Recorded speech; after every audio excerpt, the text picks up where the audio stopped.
O próximo problema a ser resolvido vai ser o 3.12 do Cyborg, onde a gente vai assumir um processo químico, né? E geralmente a condição inicial dos processos químicos a gente pode assumir, tomar, né, como as condições iniciais iguais a zero.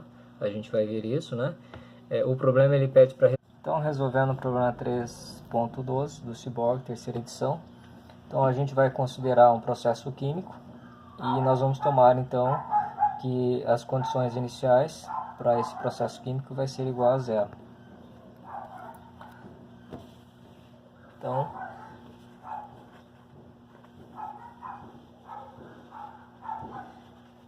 a equação diferencial ela foi apresentada pelo problema, né?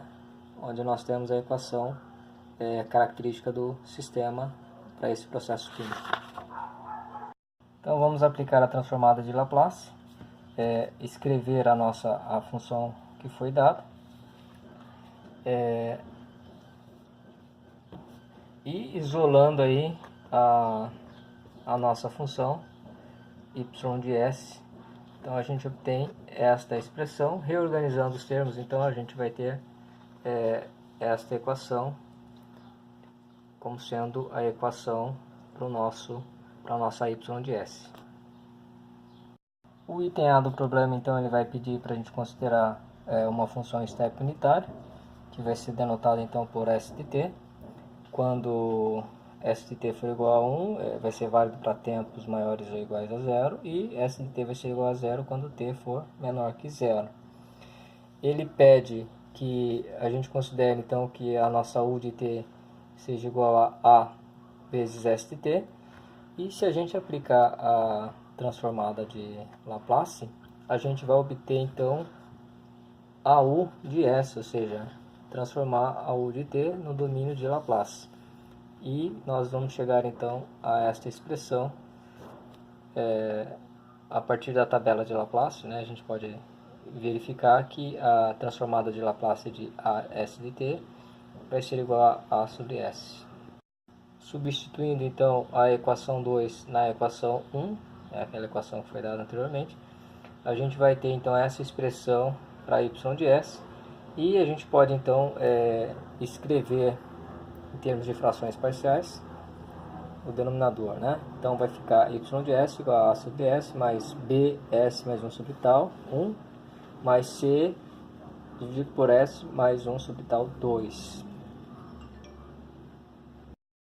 Aplicando então a transformada inversa, daí a gente vai voltar para o domínio do tempo, e aí a gente vai obter então essa expressão como sendo a equação característica aí, em função do tempo, né? Para y de t, então, resolvendo então o item A, admitindo a entrada como sendo um pulso, um step, melhor dizendo, um step unitário.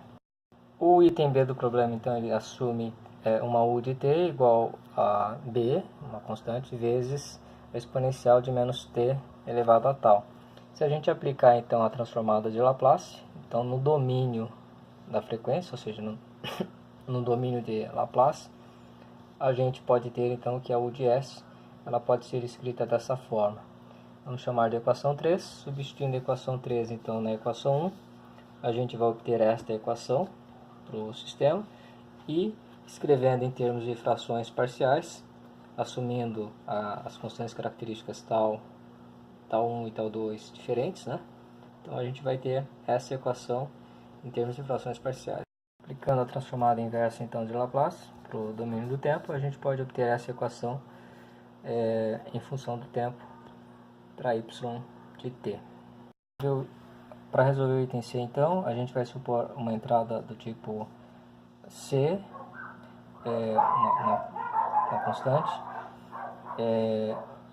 vezes a exponencial de menos t sobre tal. Aplicando a transformada inversa para o domínio de Laplace, então, a gente vai ter esta equação característica, chamada de equação 4, substituindo na equação 1 do sistema, a gente obtém esta equação, e que pode ser simplificada dessa forma ou reorganizada, né?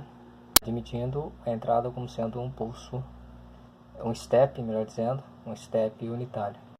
O item B do problema, então, ele assume uma U de t igual a b, uma constante, vezes a exponencial de menos t elevado a tal. Se a gente aplicar, então, a transformada de Laplace, então, no domínio da frequência, ou seja, no domínio de Laplace, a gente pode ter, então, que a U de S ela pode ser escrita dessa forma. Vamos chamar de equação 3, substituindo a equação 3, então, na equação 1, a gente vai obter esta equação para o sistema e escrevendo em termos de frações parciais, assumindo as constantes características tal 1 e tal 2 diferentes, né? Então a gente vai ter essa equação em termos de frações parciais.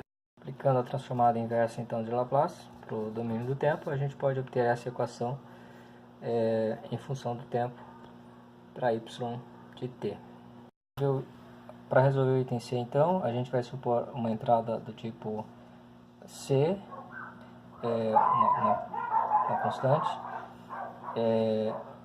vezes a exponencial de menos t sobre tal. Aplicando a transformada inversa para o domínio de Laplace, então, a gente vai ter esta equação característica, chamada de equação 4, substituindo na equação 1 do sistema, a gente obtém esta equação e que pode ser simplificada dessa forma ou reorganizada, né?